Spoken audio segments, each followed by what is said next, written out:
বরগুনায় চাঞ্চল্য সৃষ্টি করেছে একটি চালতা গাছ। নদীর পাড় থেকে আকস্মিকভাবে বিচ্ছিন্ন হয়ে নদীর মাঝখানে ঠায় দাঁড়িয়ে থাকা এই চালতা গাছটিকে ঘিরে চলছে নানা জল্পনা কল্পনা। কেউ বলছেন জিনের কারসাজি, আবার কেউ বলছেন অলৌকিক ব্যাপার।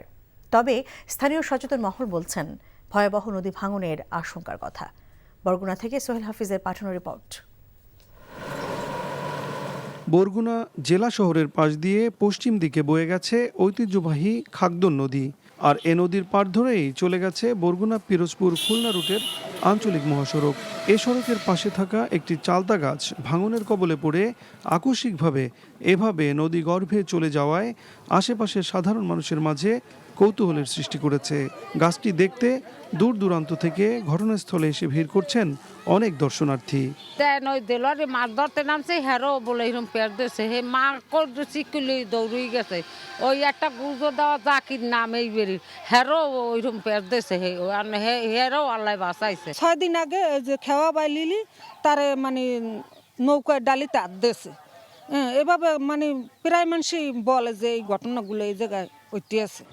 সচেতন এলাকাবাসী বলছেন ভিন্ন কথা।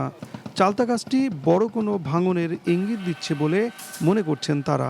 আমার মনে হয় গাছের গোড়ায় মাটি নাই, আর ওই যে জাহাজটাই যে কাঁপতেছে ওই মাটিও আগলা হয়ে গেছে, গাছটা নামিয়ে গেছে। আমরা গত বছরে জিও ব্যাগ দিয়ে কাজ বাস্তবায়ন করেছি। তা আমরা গত বছর যে পর্যন্ত কাজ করেছিলাম তার ঠিক পাশ থেকেই আবার এবছরে ভাঙন দেখা দিয়েছে। তা আমরা অলরেডি সার্ভে করেছি, আমরা অতি শীঘ্রই এখানে প্রয়োজনীয় ব্যবস্থা গ্রহণ করব। বড় কোনো দুর্ঘটনা ঘটার আগেই সরকারের সংশ্লিষ্ট দপ্তর এ ভাঙন রোধে প্রয়োজনীয় পদক্ষেপ নেবে, এমনটাই দাবি স্থানীয়দের।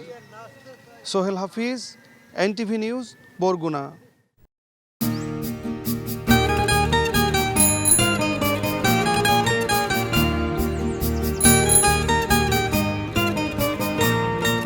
শুনেন, পুরুষ মানুষ তো এভাবে ভয় পেলে চলে না, মুখে সাহস রাখতে হয়।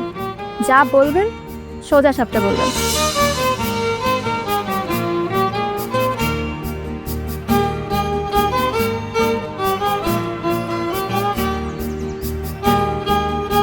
তো এই শীতে যে শীতের কাপড় ছাড়া আসছো, এটা কি ঠিক আছে? তোমাকে দেখার পর থেকে আমার জীবন থেকে শীত, গ্রীষ্ম, বর্ষা সব চলে গেছে, শুধুমাত্র তুমি আছো।